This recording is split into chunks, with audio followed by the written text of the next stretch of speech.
Hello lovelies. We are back in my writing bullet journal and I'm doing a new spread about words to eliminate, and you'll see I'm making a list for my words that I tend to look for more prominently, and I have a list for Anthony's since I use his list for my editing purposes as well when I go through this process. Although I do them all at once rather than individual chapters like I do my words. But you'll see I have some very common editing words.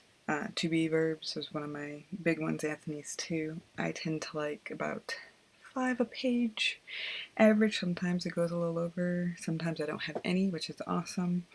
I'm not as strict as one of my thesis professors who said 2 a page and that was all you were allowed. No, that was hard, but I did learn that you can make your language a lot stronger the more of them you eliminate and the more you practice doing that. So that's where one of these came from. Actually, most of this list isn't even mine. I found it years ago, and I will try to find the link and post it below, but I found it years ago and started implementing it, and at first I struggled really hard getting rid of these words, but now that I've noticed, I've written for years after using this list that I tend to avoid them as I write anyways, which makes the editing process a whole lot easier. But most of them just, as you'll see as I edit through 2 chapters with you, I highlight them, I look at them. I'm not trying to eliminate every single instance of them because that would be impossible. I'm just looking at it to see if I can't make it stronger. And if I can't, and I think that's the way the voice works and all that stuff, then I move on. If I can, then I try to change it, and you'll see there's only really a few times that I do that.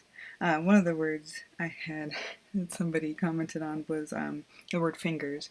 I don't think fingers is a weak word. I just use it too much when I write, and so I like to keep myself accountable. That and hands. I should probably put hands on the list too. It's trying to get away from focusing on gazes and smiles. I tend to lean towards hands and fingers, and now I'm trying to make sure that I can balance that as well. Anyways, you'll see that I'm using the find option up in the top right corner, and that just makes it easy to highlight all the words and go through and spot them. And I put the parentheses around that next to the chapter so that I have a reference to go back to each time, as well as if I have to walk away from it, I know that's where I left off. And it makes things a lot easier that way too. That's pretty much my process. You'll see me go through in the few changes that I make and how I do that. If you have any questions about that or my process or any of that stuff, feel free to leave them in the comments below, or if you have apps and words that you like to edit out or use to help your process when you're going through your manuscript yourself, please let me know what they are. You'll see at the end of this chapter I will be using the Hemingway app, and that's just to highlight certain things, see how complex my sentences are in any given chapter, if it has suggestions for a passive voice or adverbs, adjectives, any of those things that it usually picks up on. I used to use Pro Writing Aid for this, but I was already hitting a lot of those words anyways, and I don't know, it seemed a lot more streamlined now that I'm a stronger writer to use something a little bit more simple. I've thought about Grammarly, haven't tried it yet. Don't really know how I feel about it. I feel like I'm a pretty good judge, but then again, as you know, we have invisible monsters that we can't see in our own writing, so, you know.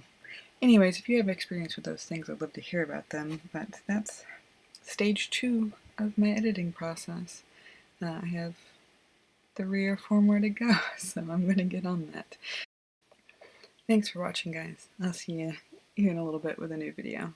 Have a good day. Bye.